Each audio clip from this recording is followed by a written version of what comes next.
Perkenalkan, nama saya Kesha Atika Zahra dari kelas 9B, asal sekolah SMP Negeri 2 Pangkalan Lada.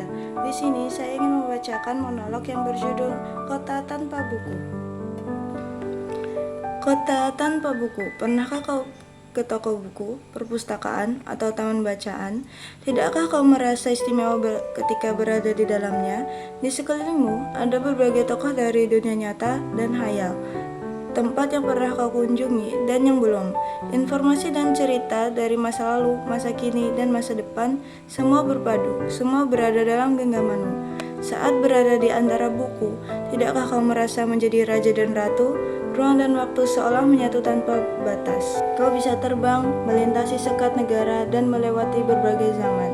Kau bisa menyelam ke dalam samudra, melayang di angkasa, bercanda dengan aneka satwa, dan berkelana di tengah padatnya kota, juga di rimba raya.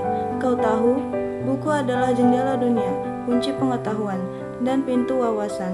Muhammad Hatta, sang proklamator, berkata, "Aku rela dipenjara asalkan bersama buku, karena dengan buku aku bebas." Melalui buku, manusia terbebas dari ketidaktahuan. Tempat-tempat yang dipenuhi buku adalah harapan berkembangnya pengetahuan dan wawasan. Apa jadinya jika kota tanpa buku? Pantaskah dia disebut kota? Di kota itu, mungkin kabar datang dari sumber lain, dari koran, televisi, atau internet. Mungkin informasi dan cerita datang dari cerita nenek moyang, bagai dongeng-dongeng sebelum tidur. Irama warganya pun tiada beda. Bangun pagi, bertebaran di muka bumi untuk berbagai keperluan, untuk kembali pulang siang atau sore harinya. Setelah itu mereka berangkat tidur dan memulai lagi hari berikutnya. Semua serupa. Di kota itu, mungkin ada bangunan bernama perpustakaan. Di dalamnya, buku-buku berderet dalam rak yang tak terjamah. Tiada tangan meraih dan membuka halaman demi halaman dengan sukacita. Mungkin juga ada tumpukan buku di sudut-sudut sekolah yang sepi dan berdebu, jarang dikunjungi, jarang dibaca. Buku-buku di sana teronggok tanpa nyawa.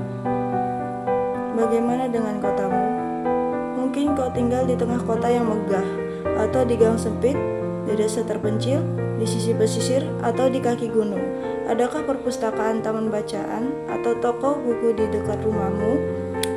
Jika ada, apakah tempat itu menjadi wadah berkumpulnya anak-anak dan warga, menjadi pusat berkembangnya wawasan dan pengetahuan? Apakah kau menjadi orang yang menghidupkannya? Kau bisa mengunjunginya dan mengajak teman-teman membaca dan berbagi cerita di sana. Jadikan tempat itu sumber kegembiraan dan pengetahuan. Jika tempat itu belum ada, maukah kau menjadi orang yang memulai menghadirkannya?